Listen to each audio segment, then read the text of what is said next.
So hey everyone, welcome to the channel. तो भाई क्या हाल चाल है आप सभी के। तो यार आज की क्लास में हमने पढ़ना है डेप्रिसिएशन चैप्टर को। टीएस ग्रेवल बुक से हम पढ़ाई कर रहे हैं और डेप्रिसिएशन चैप्टर के बारे में मैं एक चीज़ बता दूं यार, काफ़ी कॉन्सेप्ट बेस्ड चैप्टर है, आसान चैप्टर नहीं है, ठीक है। तो आपको थोड़ा सा दिमाग लगाना पड़ेगा और उसके लिए मैंने ना कॉन्सेप्ट वीडियो बना रखा है। तो पूरे चैप्टर का ओवरव्यू आपको समझ में आ जाएगा कि मशीनरी अकाउंट बनाते कैसे हैं और मशीनरी अकाउंट में मंथ्स की कैलकुलेशन कैसे करते हैं। हम उसमें कंफ्यूज हो जाते हैं भाई 3 महीने या 4 महीने, डेट ऑफ सेल का क्या चक्कर है। तो सारी चीज़ें ना मैंने कॉन्सेप्ट वीडियो में बना रखी हैं। तो इस चैप्टर की आप प्लेलिस्ट चेकआउट करोगे तो सबसे पहला वीडियो क्वेश्चन नंबर 1 से भी पहला वीडियो है कॉन्सेप्ट का, तो उसको जाकर आपने जरूर चेकआउट करना है। दूसरी इंपॉर्टेंट चीज़ यार, दूसरी चीज़ ये होगी कि अगर आप चैनल के ऊपर पहली बार आ रहे हो, चैनल को फर्स्ट टाइम विजिट कर रहे हो, तो आप चेकआउट कर सकते हो playlist section. TS Grewal book के मैंने सभी चैप्टर्स, जर्नल हो गया, लेजर हो गया, कैश बुक हो गया, सभी चैप्टर्स की प्रैक्टिकल प्रॉब्लम जो एक्सरसाइज होती है जिसमें मेन क्वेश्चंस होते हैं, लॉन्ग क्वेश्चंस होते हैं, सभी क्वेश्चन मैंने सॉल्व करके रखे हुए हैं। तो आप जस्ट एक बार चैनल को चेकआउट करो। आपको चैनल अच्छा लगता है तो यार चैनल को आप शेयर कर सकते हो अपने दोस्तों के साथ। आपको लग रहा है काम का चैनल है तो चैनल को आप सब्सक्राइब भी कर सकते हो। तो यार अब हम समझेंगे कि डेप्रिसिएशन चैप्टर में ना एक डिफरेंट वे से भी हमारे को अकाउंट्स प्रिपेयर करने को आएंगे और कुछ क्वेश्चंस ऐसे आते हैं जिसमें वो हमें मशीनरी अकाउंट के साथ साथ प्रोविजन फॉर डेप्रिसिएशन अकाउंट बनाने को बोलते हैं, ठीक है। तो याद रखना, प्रोविजन फॉर डेप्रिसिएशन बोले या एक्यूमुलेटेड डेप्रिसिएशन अकाउंट बोले, दोनों का मतलब एक ही है, दोनों अकाउंट का मतलब सेम है, ठीक है। एक ही चीज़ की वो बात कर रहे हैं। तो अब आपको मैं एक बात बताता हूँ, बनाने कैसे अकाउंट। कभी कभी वो बोलेगा, ठीक है, मैं आपको एग्जांपल्स लेके पूरा ध्यान से सुनना, 5 से 10 मिनट का ही कॉन्सेप्ट है, ज़्यादा लंबा कॉन्सेप्ट नहीं है, समझ में आ जाएगा, ठीक है। तो आप बहुत ध्यान से समझो। जैसे मशीनरी अकाउंट का नेचर क्या होता है, इसका नेचर होता है एसेट का, ठीक है, और प्रोविजन फॉर डेप्रिसिएशन अकाउंट का नेचर होता है लायबिलिटी का, ठीक है। दोनों के नेचर आपको पता होनी चाहिए। प्रोविजन का नेचर, कोई भी चीज़ की प्रोविजन हो, लायबिलिटी नेचर होता है। तो मशीनरी अकाउंट का जो ओपनिंग बैलेंस होता है ना, ओपनिंग बैलेंस मतलब मान लो मेरे पास existing quantity of machinery already पड़ी है, ठीक है। तो साल की बिगनिंग है अप्रैल 1, तो टू बैलेंस बीडी मेरे पास एग्जिस्टिंग मशीनरी ऑलरेडी पड़ी है 1 लाख रुपए की, ठीक है। तो आपको ना प्रोविजन फॉर डेप्रिसिएशन का भी बैलेंस दे देगा। तो क्योंकि ये लायबिलिटी नेचर का बैलेंस है तो इसका ओपनिंग बैलेंस क्रेडिट साइड आएगा। तो इसका यानी कि बैलेंस बीडी किधर आएगा, क्रेडिट आएगा। सपोज करो ये कितनी है, 30,000 है, ठीक है। सपोज करो ये 30,000 है, तो यहाँ पे बाय वर्ड चलता है तो बाय, और मशीनरी अकाउंट में टू वर्ड चलता है तो टू, ठीक है। लेकिन ओपनिंग बैलेंस मतलब होता है बैलेंस बीडी, क्योंकि एसेट नेचर इसलिए डेबिट साइड इसका आएगा to balance BD. Provision liability nature है इसलिए इसका जो बैलेंस बीडी है क्रेडिट साइड आएगा, और क्रेडिट साइड अपना क्या वर्ड चलता है, बाय वर्ड चलता है। तो ये इन्फॉर्मेशन क्वेश्चन में आपको गिवन रहेगी कि इसका 1 लाख का है और इसका 30,000 का है, ठीक है। अब सिंपल सी एक ही चीज़ जो आपको याद रखनी है, सपोज करो आपका 10% डेप्रिसिएशन लगता है। तो यूजुअली हम लोग कैसे करते थे, मशीनरी अकाउंट जब हम बनाते थे हम लोग कैसे करते थे, ये अप्रैल 1 है, साल खत्म होगा, ईयर एंड आएगा, ठीक है, यानी कि मार्च 31 आएगा, और हम लोग क्या करते थे, हम यहाँ पर चार्ज कर देते थे डेप्रिसिएशन बाय डेप्रिसिएशन अकाउंट, और 1 लाख का 10% 10,000। नॉर्मल सिनारियो में हम ऐसे ही करते थे और फिर हम निकालते थे बाय बैलेंस सीडी, फिर हम ऐसे ही करते थे बाय बैलेंस सीडी। तो ये मैंने आपको बताया नॉर्मल सिनारियो। तो नॉर्मल सिनारियो में क्या होगा, बड़ी साइड का टोटल 1 लाख, वही टोटल कॉपी करेंगे छोटी वाली साइड, और आपका आंसर क्या आ जाएगा, 90,000, ठीक है। लेकिन अब हम ना साथ साथ एक और अकाउंट बना रहे हैं, डेप्रिसिएशन अकाउंट। एक्यूमुलेटेड डेप्रिसिएशन या प्रोविजन फॉर डेप्रिसिएशन ना, डेप्रिसिएशन का एक डेडिकेटेड अकाउंट होता है। डेडिकेटेड अकाउंट का मीनिंग क्या हो गया कि आपको जो डेप्रिसिएशन चार्ज करना है ना, अगर हम प्रोविजन का अकाउंट मेंटेन करेंगे तो आपको जो डेप्रिसिएशन चार्ज करना है वो हमेशा आपने मशीनरी अकाउंट में डेप्रिसिएशन चार्ज कभी भी नहीं करना। आपने ये बाय डेप्रिसिएशन जो भी लगाना है वो हमेशा कहाँ लगाना है, इस वाले अकाउंट में लगाना है, अगर हम ये अकाउंट मेंटेन करेंगे। तो मैंने आपको वही बताया कि यूजुअली नॉर्मल सिनारियो में जब ये हमारे पास नहीं होता था, अगर मेरे पास ये नहीं होता था तब मैं क्या करता था, ठीक है। सपोज करो मेरे पास ये जब नहीं होता था तब मैं क्या करता था, डेप्रिसिएशन यहाँ चार्ज करता था। लेकिन अब मैं प्रोविजन अकाउंट बना रहा हूँ तो ये जो मैंने स्टेप किया ये वाला, ये स्टेप मैं यहाँ नहीं करूँगा, ये स्टेप मैं कहाँ करूँगा, प्रोविजन वाले अकाउंट में करूँगा। और सेम जगह पे मैं इधर लिखता था ना बाय डेप्रिसिएशन, अब मैं इसके नीचे लिख दूंगा बाय डेप्रिसिएशन सेम डेट, वही ईयर एंड वाली डेट, सेम डेट मार्च 31, ठीक है, सेम डेट मार्च 31। तो बाय डेप्रिसिएशन वही 10,000 में यहाँ लगा दूंगा। बस ये चेंज है, एक छोटा सा चेंज है और कोई भी चेंज नहीं है। तो अगर ये चेंज मैंने लगाया है तब क्या होगा, तो मेरा बड़ी साइड का टोटल 1 लाख, वही टोटल है, तो बैलेंसिंग फिगर यहाँ पर अब कितनी आ जाएगी, 1 लाख आ जाएगी। ऑब्वियस सी बात है 1 लाख ही आएगी, क्योंकि मैंने 10,000 की डेप्रिसिएशन तो यहाँ लगाई नहीं, वो मैंने कहाँ लगाई, वो नीचे लगाई। तो अगर मैंने यहाँ लगाई तो यहाँ बैलेंसिंग फिगर कितनी आएगी, तो यहाँ बड़ी साइड का टोटल 40,000 आएगा, ठीक है। बड़ी साइड का टोटल मैं कॉपी करूंगा इधर दूसरी साइड, और यहाँ पर मेरी बैलेंसिंग फिगर क्या होगी 2, यहाँ डेबिट में क्या चलता है 2 वर्ड चलता है ना, तो 2 बैलेंस CD, तो ये मेरी बैलेंसिंग फिगर हो जाएगी और यहाँ पर आ जाएगा 40,000 रुपीज़। ठीक है, तो यहाँ पर वही डेट आएगी, यही ईयर एंड वाली डेट आ जाएगी March 31। आया समझ कि नहीं आया? ठीक है, नॉर्मल सिनारियो ये है, सेल करते टाइम क्या चीज़ करते हैं वो हम क्वेश्चन में देख लेंगे, लेकिन नॉर्मल जो बेसिक चेंज है कि प्रोविजन फॉर डेप्रिसिएशन अकाउंट का मीनिंग क्या होता है, वो ये होता है कि आपको डेप्रिसिएशन मशीनरी अकाउंट में चार्ज नहीं करनी है। कटिंग मैंने जान के समझाने के लिए शो करी है। आपको डेप्रिसिएशन चार्ज कहाँ चार्ज करनी है, उसके एक डेडिकेटेड अकाउंट में। ये डेप्रिसिएशन का अकाउंट है, तो इसीलिए इसको एक्यूमुलेटेड बोलते हैं। एक्यूमुलेटेड मतलब यहाँ पे डेप्रिसिएशन इकट्ठा होता जा रहा है, हम यही डेप्रिसिएशन जोड़ते जा रहे हैं।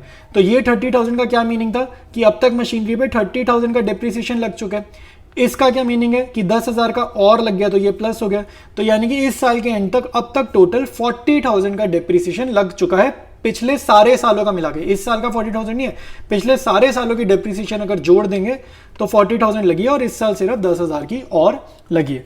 तो ये इसका कॉन्सेप्ट है। ठीक है, तो अब हम करेंगे क्वेश्चंस और देखेंगे कि सेल करते टाइम हमारे को कैसे ट्रांजेक्शन्स लिखनी होती है। ठीक है, तो स्टार्ट करते हैं आज की क्लास का पहला question. Hello everyone, welcome back to the class. तो यार आज हम लोग कर रहे हैं प्रोविजन फॉर डेप्रिसिएशन वाले क्वेश्चन और काफ़ी अच्छे क्वेश्चन है ये, स्ट्रेट लाइन मेथड के ऊपर बेस्ड हमारे क्वेश्चन हैं। ठीक है, तो स्टार्ट करते हैं क्वेश्चन डिस्कस करना। कह रहा है following balances appear in the books of Priyank brothers. तो यहाँ पे आपको जो डेटा होता है मैंने हर बार बताया है, पिछले 2 क्वेश्चंस कराते बताया, इसको बोलते हैं ओपनिंग बैलेंस। ओपनिंग बैलेंस मतलब एग्जिस्टिंग मशीनरी, मतलब मेरे पास ऑलरेडी 20 लाख की मशीनरी पहले से खरीदी पड़ी है। ठीक है, ये एग्जिस्टिंग है, मतलब पहले से ही मैंने खरीद कर रखी हुई है अपने पास 20 लाख रुपए की मशीनरी, और इसके ऊपर अब तक कितना डेप्रिसिएशन लग गया, 8 लाख रुपए का डेप्रिसिएशन लग गया। तो ये हमारा एक्यूमुलेटेड डेप्रिसिएशन है, ऑलरेडी लग चुका है। ठीक है, इसको हम बोलते हैं एक्यूमुलेटेड डेप्रिसिएशन, ऑलरेडी लग चुका है। अब आगे बढ़ेंगे। कह रहा on 1 April 2023 they decided to sell a machine for 5 lakh rupees. तो हमने एक मशीनरी को बेचा और हमें बेचकर कितने मिले, 5 लाख मिले। और ये मशीनरी हमने खरीदी कब थी, 7,50,000 में खरीदी थी 1 अप्रैल 2020 को। तो डेट ऑफ परचेज गिवन है ये वाला, और जो 2023 ये आपका डेट ऑफ सेल है। एक बात मैं आपको बता दूं, ये जो 7,50,000 है ना, ये इस 20 लाख में ऑलरेडी इंक्लूडेड है। ठीक है, इस एग्जिस्टिंग है ना, तो एग्जिस्टिंग में से तो कुछ बेचेंगे, तो इस 20 लाख में ये 7,50,000 ऑलरेडी इंक्लूडेड है। Prepare machinery account and provision for depreciation account. तो हमें ये बनाना है, 1 साल का ही बनाना है। रेट आपको 10% गिवन है, मेथड उसने स्ट्रेट लाइन मेथड मेंशन करा है। ठीक है, तो स्टार्ट करेंगे सोल्यूशन को, और सबसे पहले वर्किंग नोट में जाकर लॉस या गेन हम कैलकुलेट करेंगे। देखो भाई, वर्किंग नोट में हम लोग आ गए। सबसे पहले मैंने यहाँ गिवन डिटेल्स लिखी हैं कि डेट ऑफ परचेज क्या थी, वो डेट लिखी, कितने की खरीदी थी वो भी बता दिया, डेट ऑफ सेल बता दी, और कितने में बेचा गया वो बता दिया। ठीक है, तो मेरे को लॉस या गेन जानना है। तो लॉस और गेन कैसे पता चलेगा, इन दोनों अमाउंट्स को कंपेयर करेंगे तो लॉस और गेन नहीं पता चलेगा। मुझे ये जानना है कि ये जो मशीनरी है 7,50,000 वाली, ये मुझे खुद को कितने को पड़ी on the date of sale. On the date of sale ये मशीनरी मुझे खुद को कितने की पड़ी, तो ये तो मेरे को 7,50,000 की पड़ी थी 2020 में। आज से 3 साल बाद 2023 में मुझे ये कितने की पड़ेगी, मुझे ये जानना है। ठीक है, आई बात समझ। तो सबसे पहले देखेंगे कि 1 अप्रैल, जस्ट 1 साल बाद ये मुझे कितने की पड़ी। तो 1 अप्रैल 2021, जस्ट 1 साल बाद मुझे कितने की पड़ेगी, 7,50,000 माइनस डेप्रीसिएशन। तो 10% लगा दोगे तो 75,000 आ जाएगा, सिंपल 75,000। तो ये हो जाएगी 6,75,000 की मुझे पड़ेगी ये 2021 में। और 1 साल बाद देखते हैं कितने की पड़ेगी ये, तो और 1 साल बाद मतलब 2022 में, तो 6,75,000 से भी वैल्यू गिर जाएगी। कितने से गिरेगी, 75,000 से दोबारा गिरेगी, क्योंकि हम स्ट्रेट लाइन मेथड फॉलो कर रहे हैं, तो ओरिजिनल वैल्यू का ही 10% दोबारा निकालेंगे। तो ये अब मुझे पड़ेगी 6 लाख की। क्या ये डेट ऑफ सेल है, ये डेट ऑफ सेल नहीं है, मतलब 1 साल बाद और, तो 1 साल बाद और आगे जाएंगे तो इसकी वैल्यू थोड़ी सी और गिर जाएगी। तो अब कितने की हो जाएगी, 6 लाख माइनस 75,000 यानी कि 5,25,000। तो ये मशीनरी जिस दिन बेची गई है उस दिन मुझे खुद को कितने की पड़ी, मुझे पड़ी 5,25,000 की। बेचा कितने में गया, 5 लाख में। तो महंगी चीज़ सस्ती बेच दी, 5,25,000 की चीज़ 5 लाख में बेच दी। तो महंगी चीज़ अगर हम सस्ती बेचेंगे तो नुकसान होगा।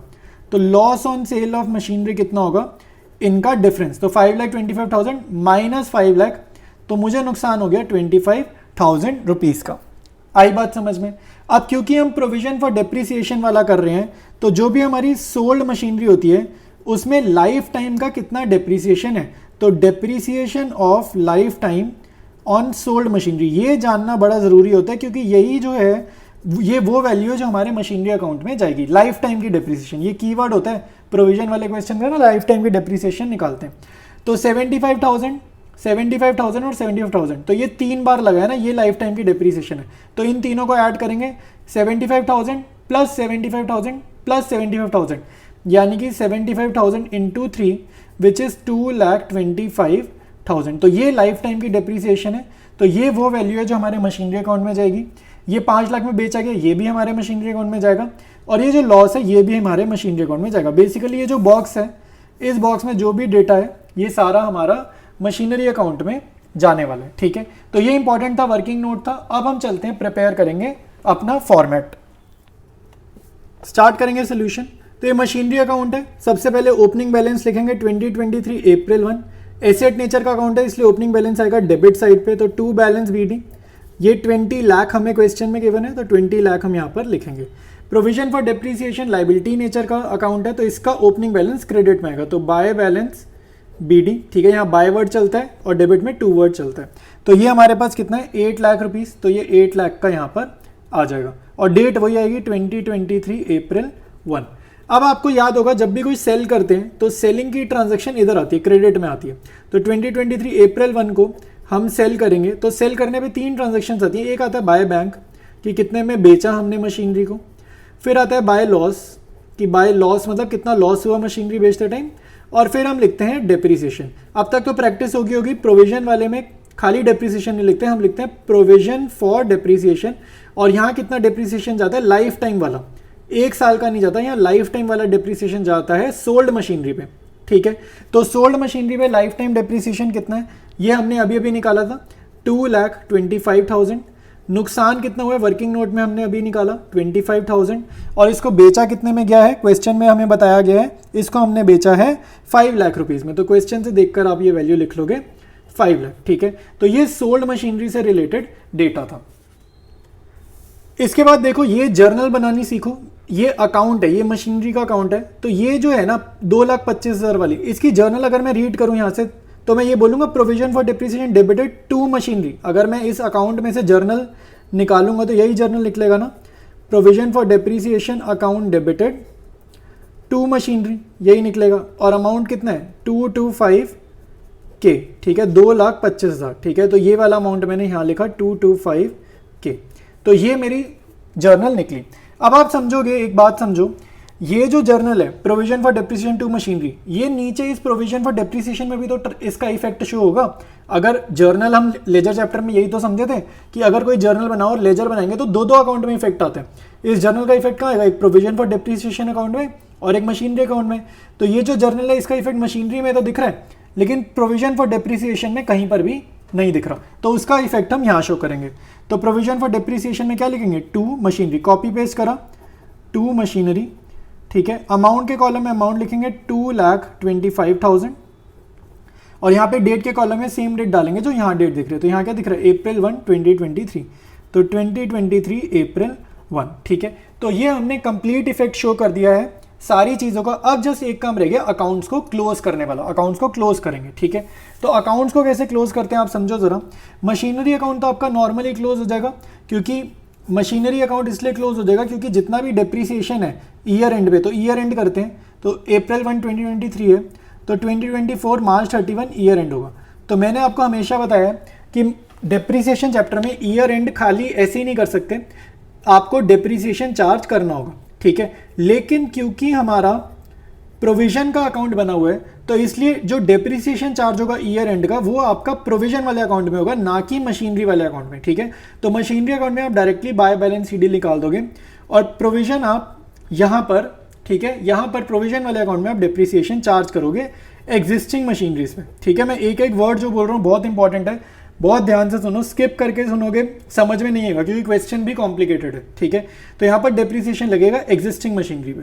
तो एग्जिस्टिंग मशीनरी कौन सी है, एक तो हमने बेच डाली ना, तो इसके अलावा जितनी है सारी एग्जिस्टिंग है। तो हमने क्या बेच डाला, देखो, तो ये बैलेंस सीडी निकालते हैं पहले।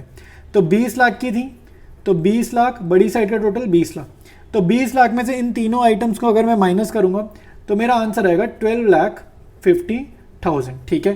तो यही है बेसिकली अनसोल्ड मशीनरी, ठीक है। या फिर आप रफ वर्क में भी निकालोगे, तो मेरे पास 20 लाख की मशीनरीज हैं, इसमें से माइनस करेंगे, क्वेश्चन में बोला है ना जो ओरिजिनली 7.5 लाख की थी, जो ओरिजिनली 7,50,000 में खरीदी थी, यही तो सेल करी है, तो ओरिजिनल वैल्यू कितना रह गया, ओरिजिनल वैल्यू 12,50,000 रह गया, ठीक है। इसको इसमें से सब्ट्रैक्ट किया तो ओरिजिनल 12,50,000 रह गया, यानी कि ये मेरी एग्जिस्टिंग मशीनरी है, तो इसके ऊपर हम डेप्रिसिएशन लगाएंगे अब प्रोविजन अकाउंट को क्लोज करने के लिए। तो यहां पर मैं आपको ब्रैकेट में कैलकुलेशन दिखा देता हूं, तो 12,50,000 के ऊपर हमें डेप्रिसिएशन लगानी है इंटू 10/100, ठीक है। तो ये कितना हो जाएगा, ये हो जाएगा 1,25,000। तो यहाँ पर अब मैं बड़ी वाली साइड का टोटल करूँगा, तो लाइबिलिटी नेचर का अकाउंट है तो क्रेडिट साइड बड़ी आ रही है, तो 9,25,000, तो 9,25,000 इधर, ठीक है, बड़ी साइड का टोटल किया। उसमें से इसको सब्ट्रैक्ट करेंगे तो हम यहाँ पर क्या लिखेंगे, टू बैलेंस CD। तो ये हमारा क्या होता है, बैलेंसिंग फिगर। और यहाँ डेट क्या आएगी भाई, ईयर एंड, जो डेट आपने यहाँ लिखी वही यहाँ लिखोगे, 2024 मार्च 31 डेट आएगी बैलेंस CD के सामने। तो 9,25,000 में से 225 जाएंगे तो ये आ रहा है 7 लाख रुपीज़, ठीक है। तो प्रोविजन का बैलेंस आएगा 7 लाख रुपए, मशीनरी अकाउंट का बैलेंस आएगा 12,50,000 रुपीज़, ठीक है। तो ये मैंने आपको कंप्लीट दिखा दिए दोनों अकाउंट, ठीक है। इस सो ऑलराइट एवरीवन, आज की क्लास में हम लोग इतने ही क्वेश्चन सॉल्व करेंगे। कोई भी डाउट है, कोई सजेशन है, आपके माइंड में कुछ कहना चाहते हो और नीचे कमेंट्स में आप जरूर लिखो, मैं सभी कमेंट्स को रीड करता हूँ। जो भी डाउट्स होते हैं मेरी कोशिश रहती है यार मैं आपके डाउट्स को कमेंट्स में ही क्लियर कर पाऊँ, और कुछ ज़्यादा बड़ी चीज़ होती है तो मैं उसके लिए एक डेडिकेटेड वीडियो भी लेकर आ जाऊँगा। तो वीडियो अच्छा लगा तो यार वीडियो लाइक ज़रूर करना, चैनल को अपने दोस्तों यारों के साथ शेयर करना। चैनल अभी न्यू है तो अगर आप लोग सपोर्ट करना चाहते हो तो सब्सक्राइब भी आप लोग कर सकते हैं। तो कंटिन्यू करेंगे इसी चैप्टर को नेक्स्ट वीडियो में।